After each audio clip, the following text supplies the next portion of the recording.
About is Peg Dawson and Richard Gere, who've identified a number of thinking and doing executive skills that have a direct impact on learning. So what is unique about LQ? It's the context in which it works. It's placed firmly in teaching and learning. It creates in the learner an understanding of the process of learning. It's a way of bringing together all the research dimension and the experience into one nice, neat package. What's more, this is important, it provides a vehicle for personal action, a way of satisfying your own learning needs. And LQ allows us to separate our emotional responses to learning from our actual abilities to learn. So learning intelligence then makes the link between our view of the self as a learner, between our learning needs, our learning emotions, the learning environment, and our perceived ability to learn. So how do we define LQ? This is my elevator pitch.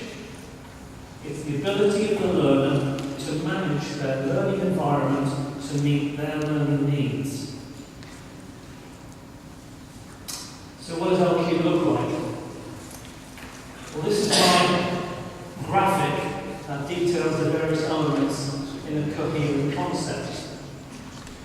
LQ consists of a set of skills, attributes, attitudes, and behaviours. And importantly, they can all be supported and developed. So take a moment to explore the slide and you see the relevant research and experience I mentioned earlier. Right, please. Right, benefits of LQ. So what are the benefits in developing LQ in terms of teaching and learning?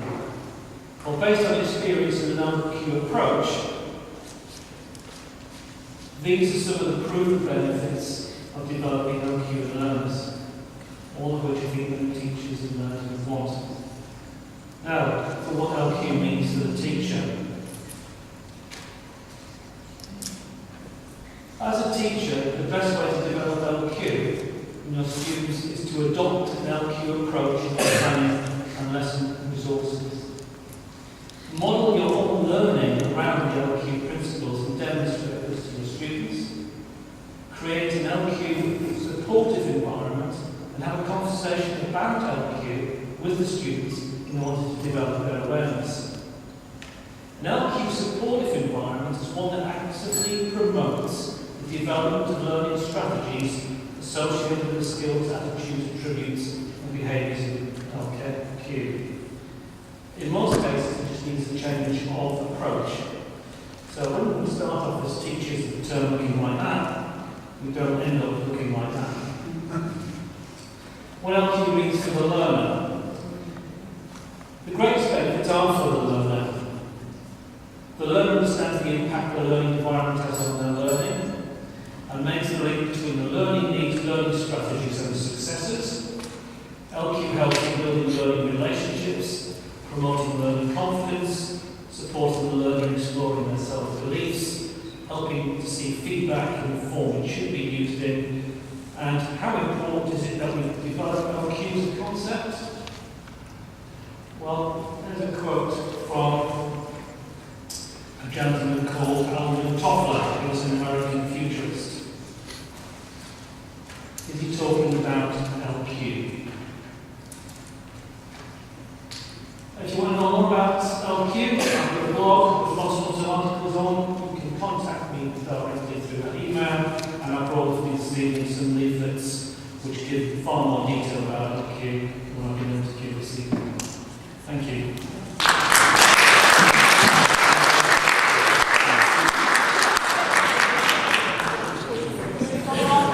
Yes, I know we've got Mark next, but you worry, I should talk more to say about him. Kevin's done an awful lot of work there. That's really hard to do in 7 minutes. So well done, Kevin, because yeah, it's really difficult. I do recommend that you catch up with him and find out a little bit more about that because it's fantastic stuff. Right, Mark. Mark, again, I've worked with a lot. I know Mark very well. He told me to say something about he's making sure that every school and everybody everybody knows how to use the cloud. The technology, and something else that I can't remember. Yeah, but I don't make it. No. I just wanted some quick math tickets or a second. Nothing is Right, two math prizes.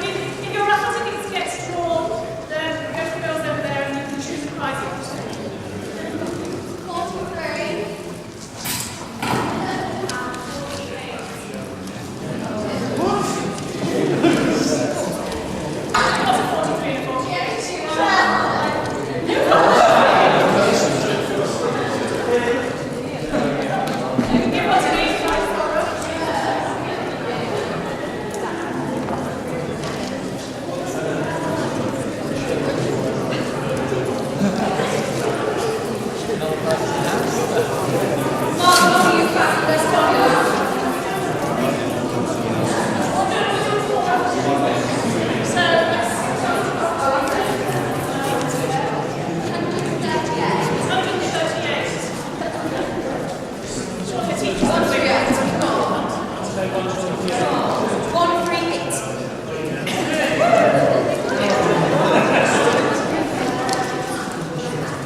My presentation about well-being, teacher well-being, had a very personal story, and the question that I asked myself with is, did I want to do well or not do well over the last 15 months?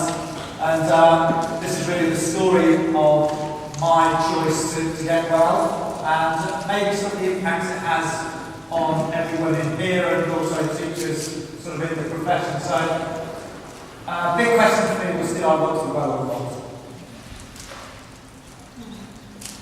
Thanks.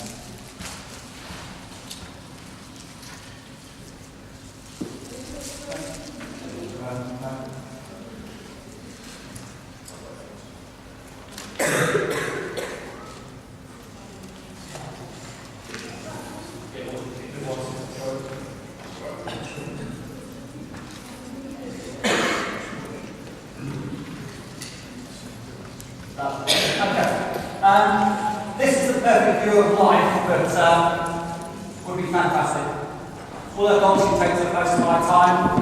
I've got other things I have to consider that take up a lot of my thoughts. Finances family and my personal health. Unfortunately, that's how it is really. Now, I should have had pulled out ovals rather than little circles, because they're not like that in real life, they're not little perfect circles. And all those things I found were pressing on me, and the time I had, and all the thoughts that I had.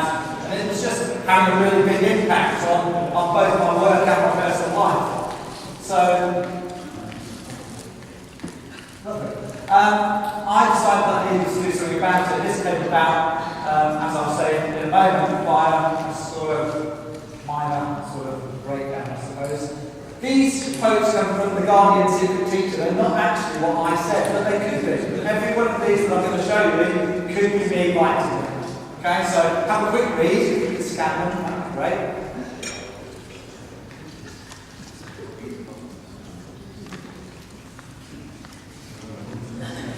A bit more reading. This is very personal, I think, to many of us.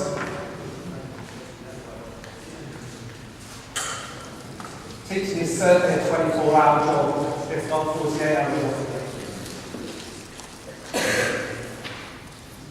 This I'm not sure about. I love my long skin. It's a bit long, but I'm not sure about it. Okay, so move on. Now, I've got some head teachers I know in the room today. I'd be interested to know what you think about what I've got to say, because I don't really know how head teachers think about this, and I'd love to know the answer, because I see the schools that I've worked with. Yeah, okay, so in your school, your well-being of your staff is obviously important. In my schools that I've worked in, suddenly that drive for Ofsted Outstanding seems to be taking over, and staff well-being seems to be falling backwards and backwards. So if you haven't got any ideas about this, please do talk to me, because I'd like to take them forward. This was where I found myself, admitting that I had a problem. And that came about one day where a colleague said to me, Ian, are you looking after yourself? And I had to say, no, I wasn't. I wasn't giving myself time, I wasn't giving myself sort of time to relax and just get over things that were happening on a day-to-day basis, both in school and out of school. And I had to say to myself, I have a problem and I need to do something about it.